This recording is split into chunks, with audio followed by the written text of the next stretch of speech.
Greetings friends, my name is Pavel Stermak and I'm glad to present for you the new episode of our daily wrap-up series. Russia is currently trying to identify weak points in the defense of the armed forces of Ukraine in the Luhansk region. Serhiy Haidai, the head of the Luhansk Military Civilian Administration, announced this. According to him, now armored vehicles have been brought to the occupied territory of the region. Mobilized Russians have arrived and therefore the Russians are not trying to attack with different quantity of forces in different directions. At the same time, Ukrainian parliament member, colonel of the SBU, defender of Donetsk airport and now a serviceman of the armed forces, Roman Kostenko, believes that the main offensive of Russia is still ahead. He noted that now, firstly, the Russians are accumulating reserves, and secondly, even the weather does not give them the opportunity to effectively use even the weapons they have, and in the near future it will not. However, in order to attack, Russians is necessary to have an operational space so that they can deploy their units. I believe that everything that is happening now is indeed an attack, but is local and preliminary. It is not over. We see that they have been attacked since the fall. The Russians suffer losses, but they have the opportunity to partially replenish with mobilized troops. They can also exchange mobilized troops, send them to the borders with China, for example, and take regular troops from these, replenish units with them and send them into battle. And this suggests that they can afford to make more trained soldiers because of such a deployment. And we know that they are doing it to have an advantage in trained personnel. Conducting complex offensive operation with untrained soldiers is very difficult. The Russians know this. Roman Kostenko, MP of Ukraine, in an interview with RBK Ukraine. According to Kostenko, a full-scale attack will take place at the end of March, in the middle of April. During this period, the land begins to dry out, and the terrain allows you to make some maneuvers. Therefore, the Russians will not depend on the roads that the Ukrainians are currently shooting through. They will depend less on the weather. However, even now the Russians continue their attacks, especially near Vuhledar and Bakhmut. There, the battle is going on for every house, every street. These shots were taken by our journalists in Bakhmut. This is how our guys work on an old Soviet-style BMP. What is our task? We cover the infantry. When it goes into the trenches, we go on the attack. Our task is to extinguish the enemy in order to prevent him from raising his head while the infantry approaches the trench. That's it. We cease fire. The infantry jumps in and clears. In the same way, we stop the enemy's manpower and we stop them with infantry fighting vehicles, and that's it. Nowadays, the military dreams of the American M2 Bradley. They say that with such a machine, their combat capability will increase many times. The military are confident that they will definitely liberate not only Vuhledar, but also all temporarily occupied Ukrainian territories from the Russian invaders. The fact that the Ukrainian military knows how to use modern equipment was even recognized in the world. We've observed that the Ukrainian forces are very adept. Not only are they highly motivated with a great deal of courage and valor, they also are very technically proficient and quite innovative, as we've seen, to employ these systems in both ways that are they're intended for, and they've actually modified some of the equipment and material in interesting ways. One example of that is telemaintenance, the ability to conduct repair and sustainment of some of these platforms remotely using tablets in which they're encountering, for example, language barriers in terms of technical manuals. All of that has been critical and is one of the reasons why the Ukrainians have so far been very successful. They want proof that Ukrainian soldiers are super skilled. Here they are. This is the battle near Maryinka. There, a Ukrainian paratrooper destroyed 8 enemy armored vehicles. The Russians tried to storm Ukrainian positions using more than a dozen units of armored vehicles, constantly challenging firing positions. The Ukrainian, with the help of the American Javelin anti-tank complex, destroyed 8 units of armored vehicles, 5 tanks and 3 infantry fighting vehicles of the enemy, and the work was completed by our artillery, which hit other armored vehicles. In addition, the accurate fire from small arms, with which the paratroopers met the enemy infantry, didn't leave the enemy any chance of success. In total, 5 enemy tanks and 7 IMVs were destroyed in this heavy battle. And do you know, after such attacks, the enemy begins to go on the offensive less brazenly. For example, near Vuhledar, during the last few days, the Russians have reduced their activity by 4 times. Oleksiy Dmitrashkivsky, spokesman of the United Press Center of the Defense Forces of the Tavria district, reported. According to him, this is due both to the weather conditions, which do not allow the equipment to move, and to the mass refusal of the occupiers to go on the offensive. However, a new Russian unit arrived there, the 136th Brigade, which was once created for the war in Chechnya. Therefore, we understand that it will be difficult for our soldiers again, but with their courage and modern Western equipment, we will be able to repel all attacks, to strike back at the most unexpected moment.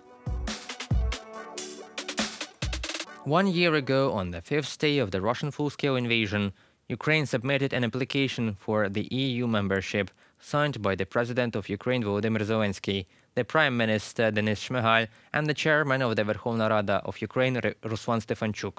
In the most difficult time for Ukraine, the application motivated the great, strong Ukrainian nation, which proved that values give strength.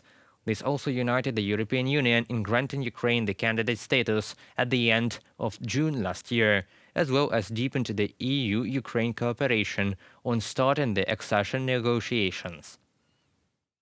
Європейці усвідомлюють, Europeans are aware that our soldiers are fighting for our country and consequently for the whole of Europe, for peace for all European countries, for the lives of children, for equality, for democracy. And this gives us the full right to do the following. We appeal to the European Union for Ukraine's immediate accession under a new special procedure. We are grateful to our partners for being with us, but our goal is to be with all Europeans and, most importantly, to be equal. I am confident that it's fair. I am confident we deserve it. I am confident that all this is possible.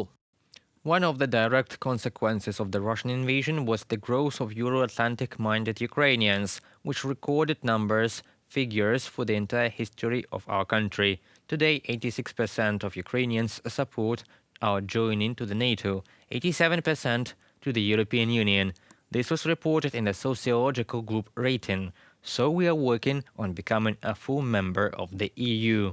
However, as an excuse, we will say that we must first solve all our problems in the east of the country, and then we will reform our country with the same zeal, especially since the European family is ready to accept us.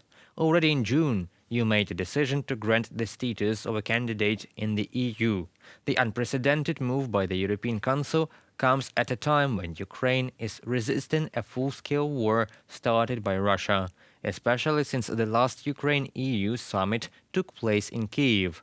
And we are very grateful to the European leaders who were not afraid to come to the capital of the warring country in the middle of winter, when every 2 weeks there were rocket attacks on our country. We have one clear message, and that is, yes, Ukraine deserves European perspective. Yes, Ukraine should be welcomed as a candidate country. This is on the understanding that good work has been done, but important work also remains to be done.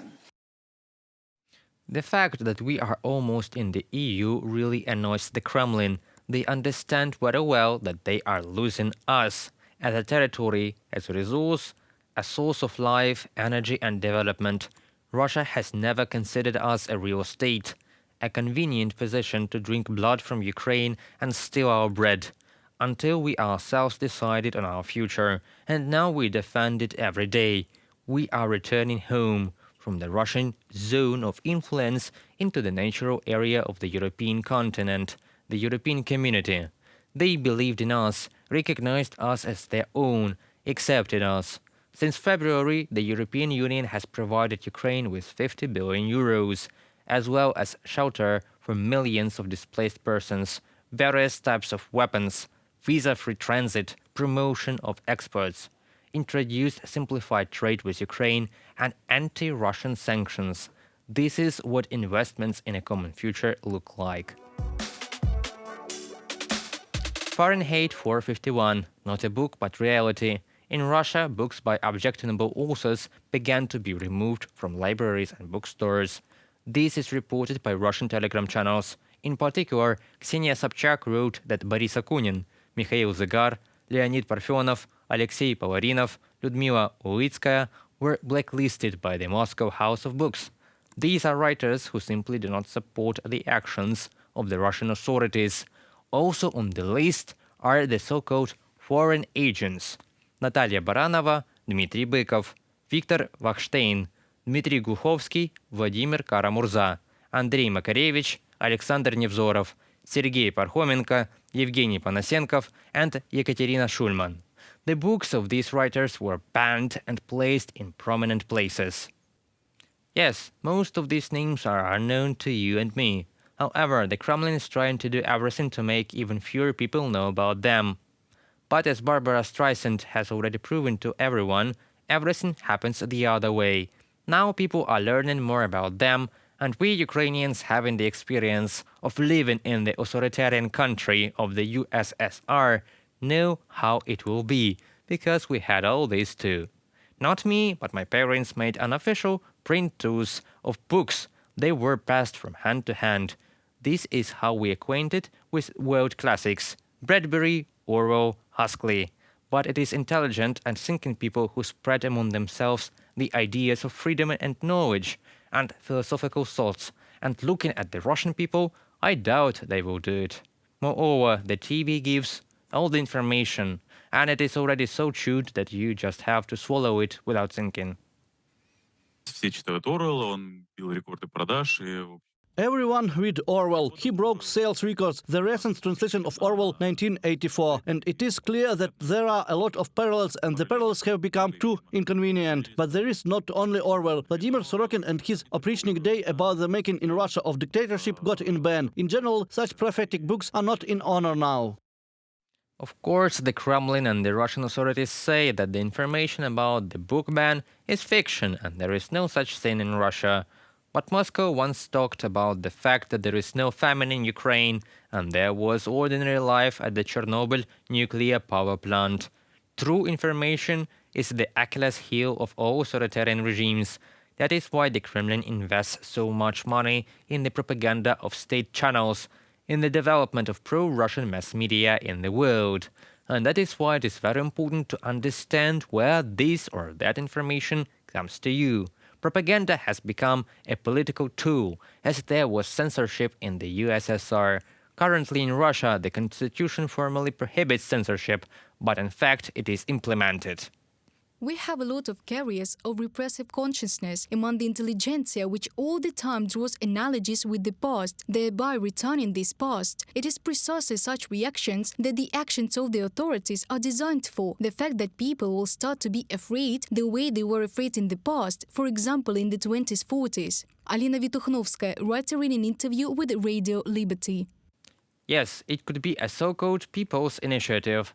However, the influence of the Big Brother should not be ruled out, especially since people who have real dystophias know how the government can influence ordinary citizens and monitor them every minute.